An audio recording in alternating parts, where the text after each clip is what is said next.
Hey everyone, it's Bruce from Tabletop Alliance, and in this video, I'm going to be sharing an article on the power of games in education.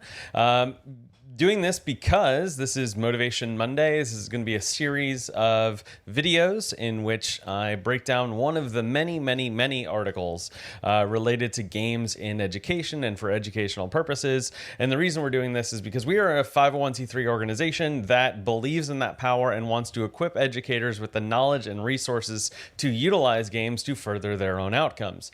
And so if that is something of interest to you, I encourage you to go to our website, tabletopalliance.org. Make sure to click subscribe on all of our YouTube videos, so that way we're going to be able to get you this content in a reinforcing and great cycle. But of course, do make sure to join the community over on Facebook and make sure to like our Facebook page, where we're going to be sending out all sorts of news and updates, so you definitely don't want to miss out. So this video in particular is regarding an article from 2007 from the Medical Teacher Journal, and it's called More Than Games, a review of card and board games in medical education. So this one particularly focused on medical education, and in particular they focused on and analyzed and categorized 29 different games that were being used for medical education purposes. These can be off the shelf games or games that were created by professors, etc. So it's really cool. And so what they did is they talked first of all about how traditional lectures do not often reflect the complexity or of practical applications of real life situations. By contrast, games are simplified models of complex systems that clarify difficult issues by presenting them as plain game processes. In addition, games have the potential to motivate students and to include an element of competition and surprise. Structured and rule-guided, games provide an enjoyable physical or mental training that includes narrative and stimulative aspects. So from there, what they did to categorize these games is they actually used experiential learning. So for me, something I've used in my PhD work for a long time is what's called Kolb's experiential learning cycle, which is a 4-step process, which is you have an experience, you then have a reflection on said experience, usually guided by a mentor or things like that. And then from there, you think of what could you have done differently? Then you come almost full circle and you say, okay, well, if I was to encounter this situation again, here is what I would do. And then you have a new experience. And so that cycle, which is now up on your screen, of those 4 steps, so experience, reflection, abstract conceptualization, thinking about what you could do next, and implementing that into the next scenario, that it's really a really great reinforcement cycle for learning, and is a core tenet of good learning.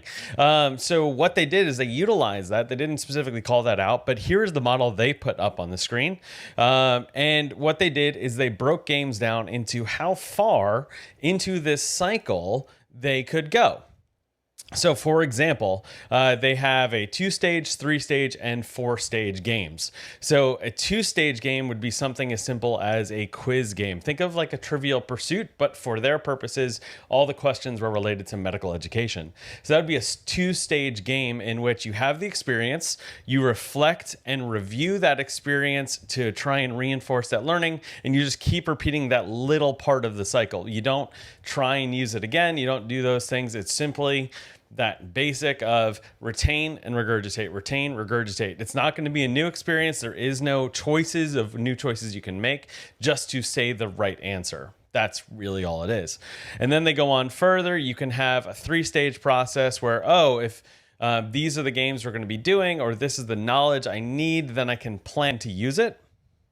And that would be a 3-stage. And if you add in the abstraction of thinking of different scenarios you could utilize it for and then do the planning, that would be a 4-stage game, which they talked about for these purposes. We're really more like role-playing, because there's that collaboration, storytelling, and kind of on-the-fly scenarios that can come up.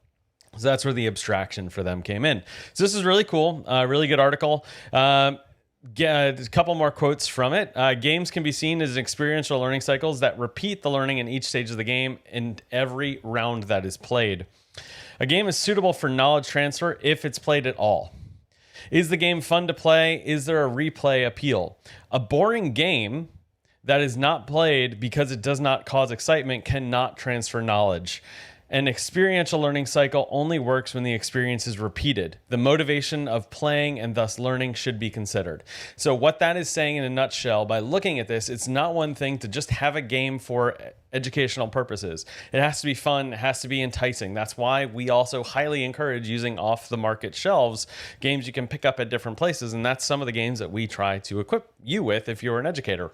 So encourage you to go on over to our website and make sure to click apply to be a guild, so that way we can communicate with you to set you up with resources. So please go on and do that, because we want you to create fun, engaging experiences. And this is one of many articles that covers that and says that you need to have it as a fun and engaging experience. So this again was from a medical teacher journal. And if you are interested in hearing this kind of content, I'm going to be putting these out on Mondays, probably every other Monday. So make sure to hit that subscribe button, so that way you can get notified when all these happen, as well as we're going to be posting them to our Facebook page. So if that is your preferred method, make sure to go on over to our Facebook, facebook.com/Tabletop Alliance, and click like, so that way we can stay in touch with you and get you all of this great content.